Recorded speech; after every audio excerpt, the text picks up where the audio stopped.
how can I have an experience of the divine, of God in my body, in my being? And that didn't get answered until January of 2008, when I felt I had a visceral experience, actually a buzzing and tingling in my body as this healing was happening with.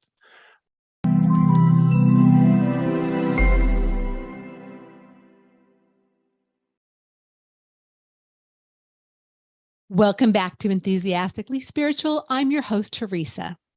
How is your journey going? Is it currently filled with enthusiasm, excitement, or are you not feeling positive about where you're at in your journey? Maybe you're ready for a deeper exploration into who you really are. No matter where you're at, my guest today is on a mission to help you explore the divine within. His name is Ken W. Stone, and he is known as the Soul Archaeologist. Ken is a spiritual teacher, messenger, and healer. He is the founder of the Resonance Experiment and author of the forthcoming book, Resonance, The Path of Spiritual Mastery. God expresses through Ken in a very unique way. When people sit with him in transmission, they have a profoundly different experience of the divine in their body. For example, he has worked with a number of advanced former students of Maharishi Mahesh Yogi, who each said, unprompted, following their initial session with him, that was the deepest spiritual experience of my life. Ken helps leaders, teams, entrepreneurs, and spiritual messengers unlock and express their divine potential in the boardroom, on the playing field, and in the world. His work helps individuals and teams open sustaining deep flow states professionally and personally through unique experiential learning practices. Welcome, Ken. It's an honor to be with you, Teresa. Thanks for having me on. Well, hey, so we'll get this. I want some of that deepest spiritual experience of my life. Let's go there, Ken. Giddy up. Let's go there. Let's go there in a big way. Well, I always like to start the conversation with, if you can just share what brought your inner enthusiasm for where you're at right now on your journey, Ken. Well, that's such an interesting question, because my inner enthusiasm was initially a lot of resistance, as I suppose it tends to happen on the spiritual journey. I made my living in financial services as a mortgage lender.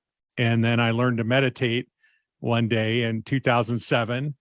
And then I went to an in-residence meditation retreat, and everything changed. And I was in resistance for probably a good 2.5, 3 years after that retreat. And after the end of that, and at the retreat, somebody there told me, you should be working as a healer. Okay. That's the sort of the punchline from the punch to the gut kind of from the retreat. But in any case, that initial resistance turned into a kind of enthusiasm and passion that I never even conceived of. It was so far beyond anything that I could have imagined for myself or dreamt up, or did imagine or dream up for myself. It wasn't just a hypothetical. I never even conceived of it.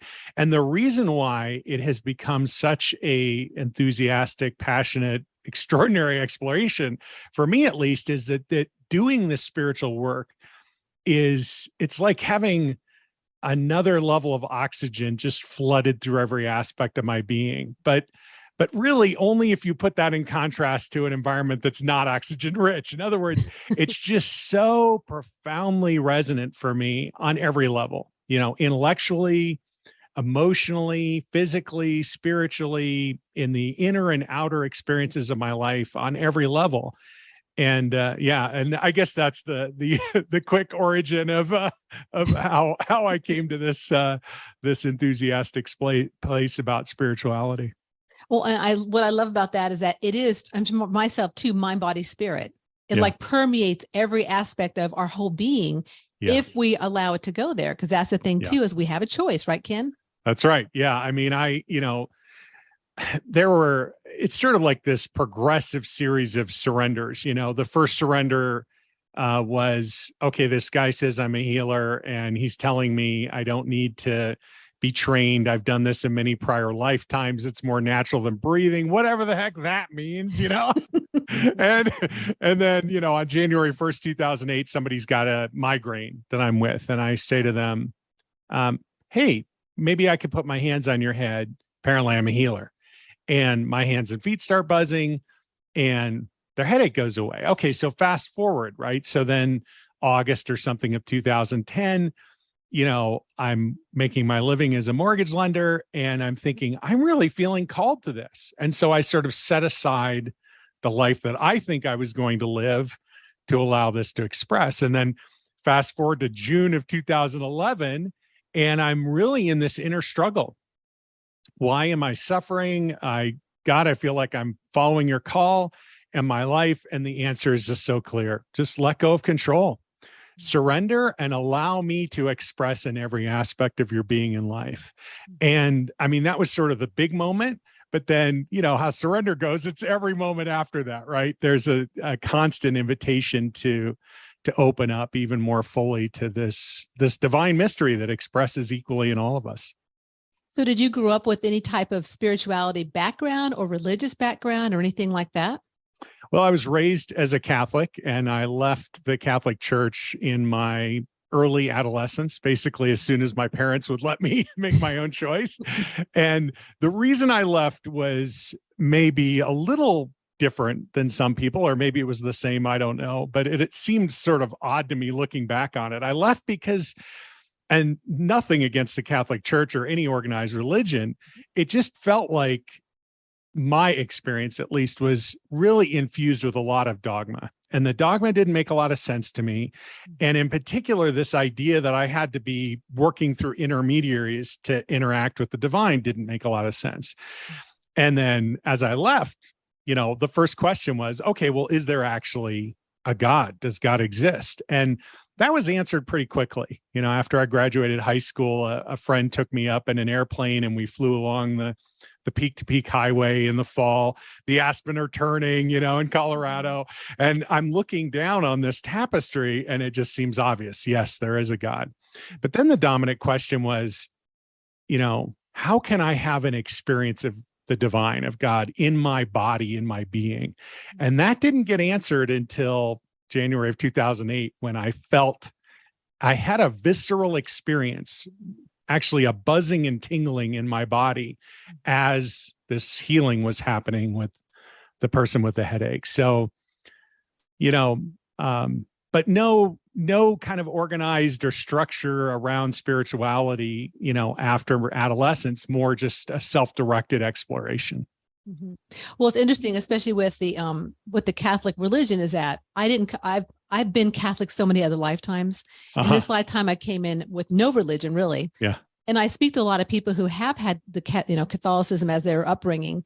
Yeah. But there are so many beautiful aspects to it. There's sure. angels, and I even, like today, my husband, his family is still Catholic, so we'll go and I'll go to mass and I'll just feel like right at home because I Right. resonate so much with that energy, even though Right. it hasn't been this lifetime.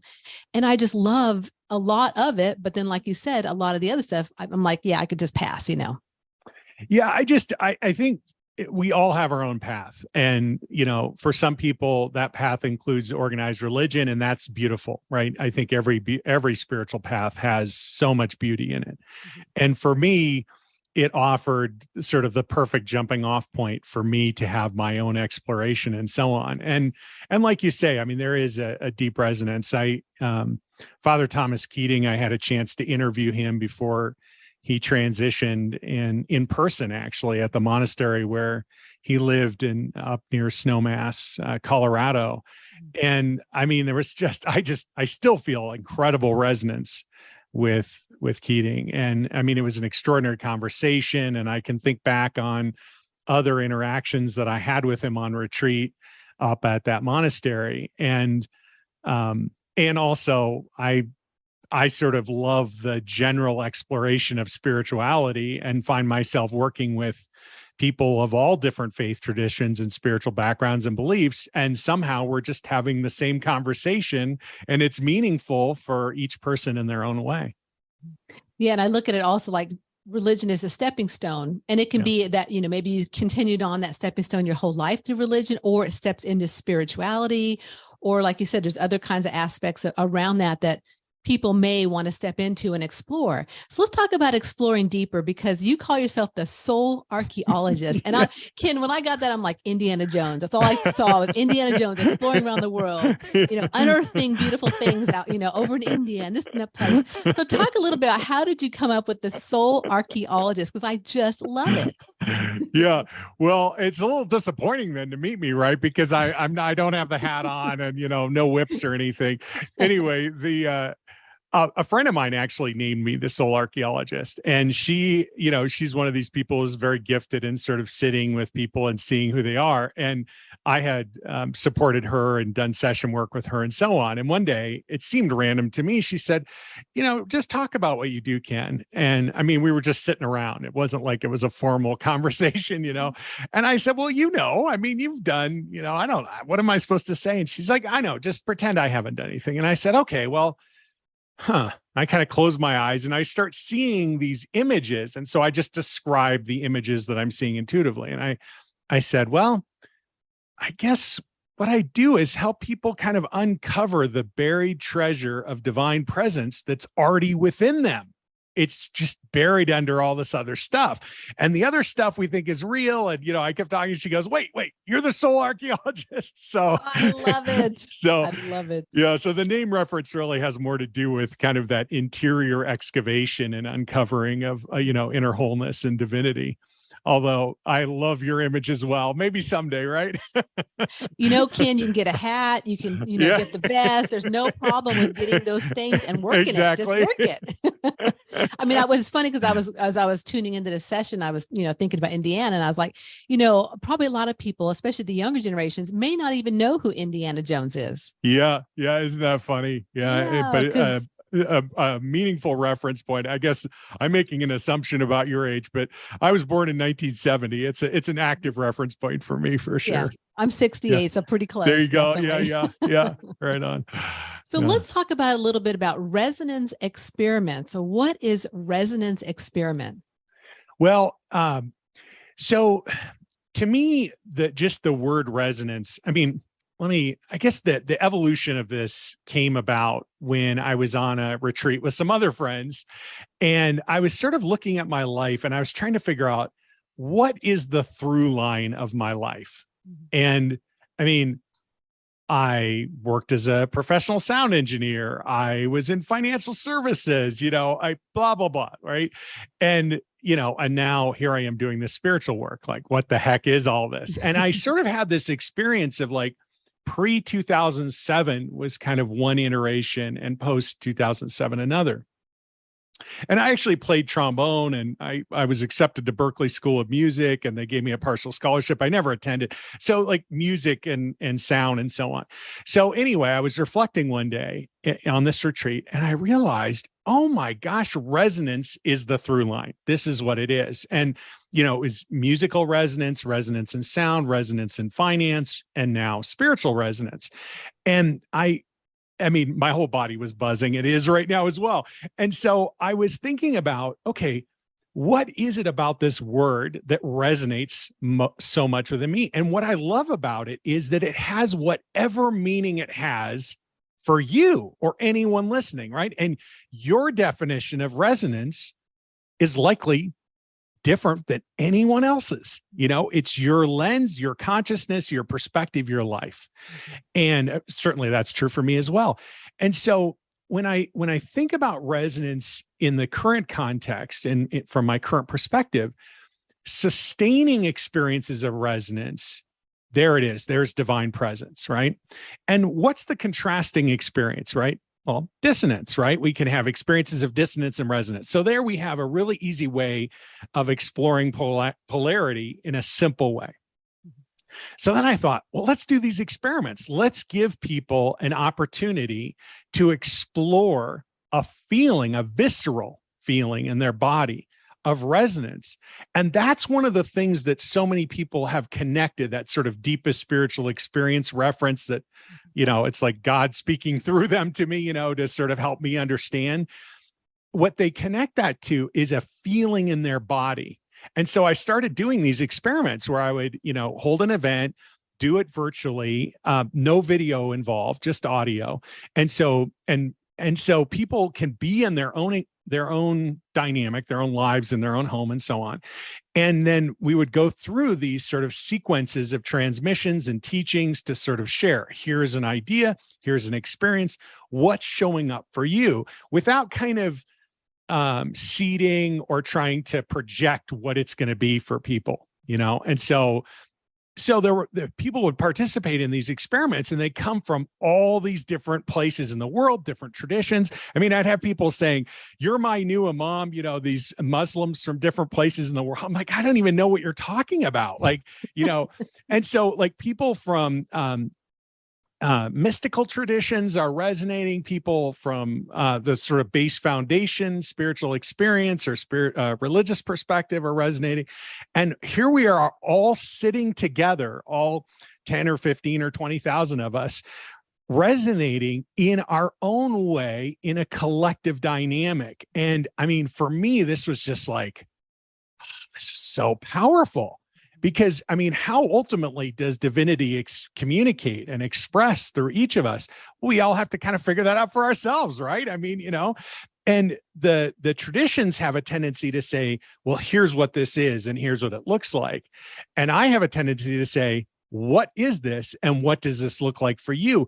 Even if you want to share, if you don't want to share, perfect. There's no need to give voice to it. There's no need to drag the experience from the place where there is no language into the place where there is language, right? Because you could just be with the experience for yourself. So anyway, that's maybe a little more detail than what you were looking for, but the overall thrust is what I'm sharing with you. And then it seems to me the opportunity from there is for people to deepen and move to a more intimate relationship with that divine mystery, however it's unfolding within them. And then they get to interpret that for themselves. They get to figure out what that means. They have a tendency to start encountering their own spiritual gifts. And I mean, it just naturally develops along their spiritual kind of journey. What I think is interesting about what you said is that how you did it audibly, not with video, because that takes it out of, I see you and, oh my gosh, I'm online with 15, 20,000 other people. They're all looking at me. Right. That's amazing, Ken. Yeah. It's so funny because I mean, I think we all have our own preferences, right? And I've been very comfortable with my voice my whole life. And I was very uncomfortable with video for a long time. And so that was sort of a natural barrier that kept me in the audio only environment without even realizing what the other benefits of that would be. And I now work on video as well. But for example, when I'm working one-on-one, I work a lot with spiritual messengers one-on-one, and I never, ever have a video on because it's such a distraction from being able to go into the interior. So I guess, it's true for all of us. The way we're wired perfectly supports how divinity wants to express through us. And yeah, I think that's a really interesting insight about the audio only piece. Yeah, it just removes everything. It just makes it so, basically if I'm talking, it's my voice and you. And I'm very clear, and I go through a series of sequences at the beginning of the experiment so people are clear. What you're feeling is not me. It's not my energy. I'm not sending anything to you. There's nothing I could send to you. There is, I mean, if I were to put language to it, I would say the divine in me is enlivening the divine in you, but it's already there.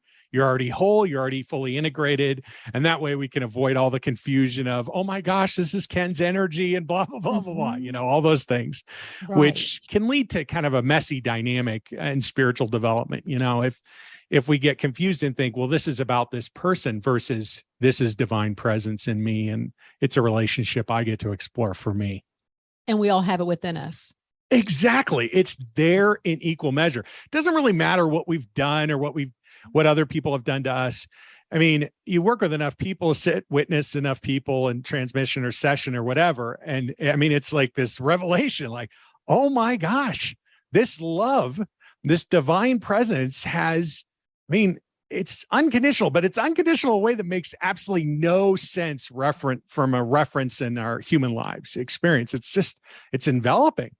And there's no end to it. And the details don't matter. The window dressing of our lives that we get so preoccupied with, how do I look, or how have I treated people, or, what horrible things have I been through? Not to minimize those things, just to say, if, when we set those things aside, or open to being enveloped with this experience of presence, then they're not relevant anymore, or the noise associated with them begins to transmute and some beautiful gift is integrated there rather than being stuck.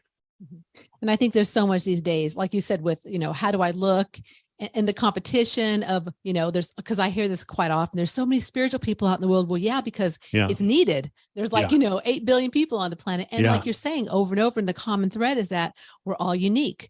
We all resonate uniquely. Yes. We have our unique way we do things. And that's beautiful because there's all these perspectives in different ways with, masculine and feminine, and masculine and feminine together, and whatever it's going to look like that people can grab a hold of and say, hey, I resonate with you, Ken. I really want to work with you because you're going to help me uncover the uniqueness I have within me. Yeah, this is such a huge point. I'm so glad you're talking about this. I mean, when I love working with messengers, and P.S., I think everyone's a messenger. To me, being a spiritual messenger just means I'm consciously aware of divine presence and expression in my interactions with others in the natural world. So I love working with people, though, who are aware or becoming aware. I am a messenger and sort of being pulled towards some deeper gift, spiritual gift, whatever. To me, that gift and its raw expression doesn't come through a modality or anything. It's just a raw expression. And one way to think of it is it's just divine presence expressing as you. And right there, that's unique because there's nobody else that's you. So divine presence as you, all of a sudden, I can remember when I got into financial services, there was this book that was a big deal in the business world. It was called Your Blue Ocean Strategy. It's a great book. I'm not trying to mock the book, but the idea is develop your unique selling proposition and all of this stuff and all this kind of head mind-based dynamic. And when I sort of stepped in and opened up to this gift and really embraced it, I realized for every messenger, when they're on their true path, it is a blue ocean. There is no one else there. And that's not to say that you're better or more important than anyone else. It's to say the gift the divine expresses through you is entirely unique. And you don't have to worry anymore about trying to differentiate yourself. You are differentiated in exactly the beautiful, perfect way you're meant to. And in the whole, each of us is expressing a unique aspect of the whole. And therefore, it's through that dynamic that we, more fully uncover, and on and on and on. But yeah, it's so fun to talk to messengers and work and teach and facilitate and support, because all the things we think are important, not so important. And when we get into the stuff that's really important, we're like, a lot of people say, this is so simple. It's just not that big a deal. Like I thought I had to work hard. I thought I had to be different than I am. I thought there was something wrong with my personality. And it makes me giggle because I have felt the same way, but it's the separate self that's, saying those things. It's like that part of us that thinks I'm not whole. I'm separate from divinity. I'm not connected to myself. I'm not connected to other people. But there's a gift in those experiences. The gift is when we allow those aspects to integrate. And how do they integrate? They have to be animated first, right? We have to feel and experience them. When that integrates, it's more of our whole selves, more of that unique expression showing up. And of course, there's no particular effort needed to be who you are. It's just the raw expression. And, back to your original question, it's full of incredible enthusiasm, and it's not something that has to get cranked up or psyched up or, nothing against mantras or any of that. It just is, you're lit up because you're doing the thing you're meant to be doing. And that unique vibration that permeates through all of us, like what you're doing, you're permeating and radiating your unique vibration out. So people resonate with that, or they won't resonate with that, or everything in between. That uniqueness and that vibration that each of us has as a soul, and that, like you said, we're already whole. We are already whole. Connecting. Exactly. Like I was working with a messenger way back at the beginning, and in comes this download, as they do, and I started referring to it as the divine transmission tower. And it was like, okay, here's this radio tower. And, it's like a 1950s movie. It's broadcasting, the message, the signal, the resonance, the gift, all of that stuff. And as messengers, we think, how can I make myself more acceptable? How can I attract the people I'm meant to work with? What do I have to do to fluff and buff, this miserable expression or hide my, my incompleteness or whatever, not be vulnerable, et cetera, right? But in this download is this picture is just, you just occupy the divine transmission tower. In other words, just embody your soul, just be who you are. And the minute you step in at that level, it connects, all of it connects.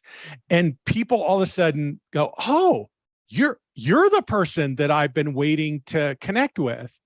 And it's not because you sat there and went knick-knack, paddywhack, bam, bam, bam, I need these people. It just happens. It's divine resonance resonating with it. And to your point, you don't resonate with everyone. How could you possibly resonate with everyone? Like, what would that mean? You just have to be able to recognize I'm meant to serve some, and the people I'm meant to serve, I will resonate deeply with. And I have a funny story about this, if I could share this. Sure. So I was doing a retreat called the Embodied Messenger Experience. And we were talking about soul embodiment. And I said, listen, language doesn't matter. And there was a wordsmith, an author in the room who really she was bent out of shape. Words do matter, words and I said, look, I get it. I mean, words matter, but I'll tell you what matters more, and that's being embodied. And when you're embodied, that divine transmission tower, all these things happen. Yeah, I can't even explain it to you. It just happens that way. And so, there's a little grumbling, and the group is like, okay, whatever. And we kind of set it aside. We're back into our lovey-dovey feeling. We do our stuff. We explore for the day, et cetera. Right. Next morning, one of the people comes down from her room and she says, hey, I need the mic. Can I share? And I said, sure. And she says, listen, this embodiment stuff has got something. Last night, I had 4 new voicemails from brand new clients, and I've done nothing different. My phone hasn't rang in 6 months. I did embodiment yesterday, and the phone starts ringing. See, it's not intention. It's not anything. We just get to be who we are, free ourselves, liberate ourselves to be open, and allow that divine expression to flow. And everything else just takes care of itself. It's beautiful. It's absolutely beautiful. And I think the other thing I want to tap into now is how a lot of people think of spirituality as mystical. And that, of course, is a big part of it, right? Oh, it's mystical, and only those that, that sit in meditation for an hour or go to these, all the, things that are kind of like go about with, being a mystical spirituality.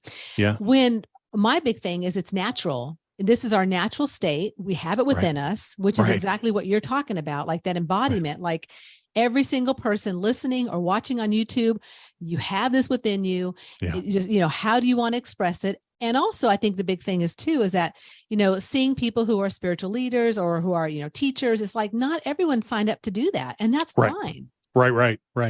Yeah. I mean, I think there's so many nuggets of goodness here that you're sharing, Teresa. Let's say the most essential is that let's accept the mystical name. To me, a mystical experience just means a direct experience of divinity, right?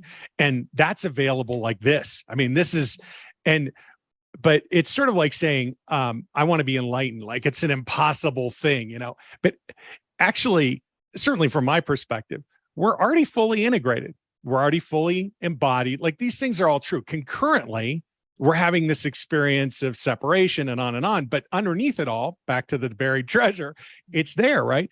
So if we look at this and we recognize, okay, there's this experience that's available to me and it's not far away. It's right here. It's available just like that in everyone, in absolutely everyone. Yes, even you, the person listening who's going, there's no way, I'm never going to. Yeah, it'll happen. And it'll happen really, really fast, or at least it can happen very quickly.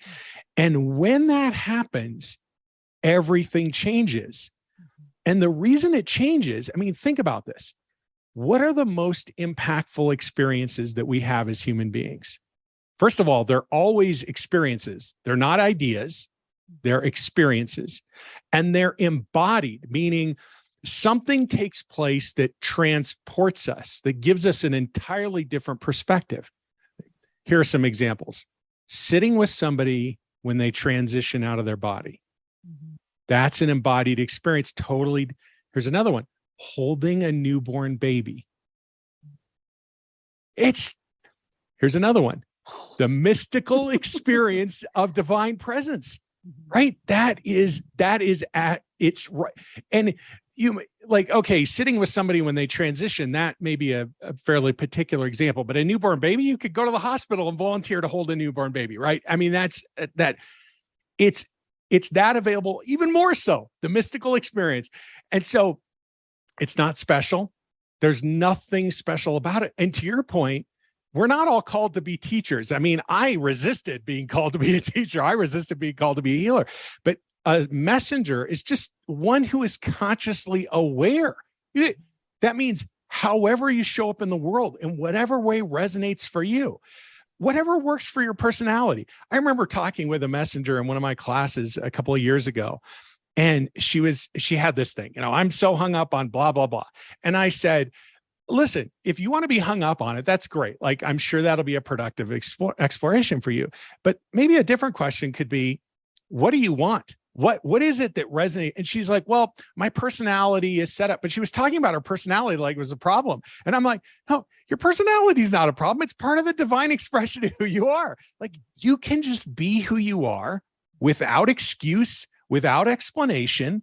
You don't need to go into a whole thing. There's no need for story. You could just be the beautiful expression of divinity that you are. And if you don't think you're beautiful, well, I mean, there's some opportunity there, right? You just go into that deeper experience of the divine within and discover your beauty.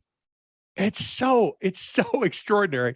I want to stand up and down and jump up and down. It's probably not the most effective way to engage in our time together, but that's what's going on inside me because there's such an incredible opportunity. It doesn't matter who we are. It doesn't matter I'm not trying to strip away those things either, right? Individual identity and, all these things, they're very meaningful. I'm saying the thing that we seek, we can experience, and we can do it like that. It's so simple. And I didn't think it was simple for a lot of years, a lot of decades, but it turns out that's what God does through me. That's why it's like, hey, I can't believe I get to do this. This is how I get to make my living. And the word that keeps coming up as you mentioned the stories and stuff is trust. Yeah. Like a lot of people just don't really trust what they're picking up, what they're hearing, right, who they are as a soul. I mean, and that of course is to each individual's unfoldment and their journey. And as we know, we've all been through eons of lifetimes. And so we've probably been through certain things that other people are going through now. And so I guess the biggest thing I want to just kind of say is really just honoring where each person is on their journey.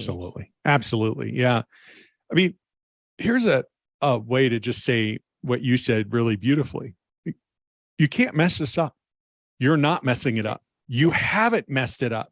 You haven't done anything out of alignment. I'm doing, everyone is doing exactly what we need to do to integrate. That's it.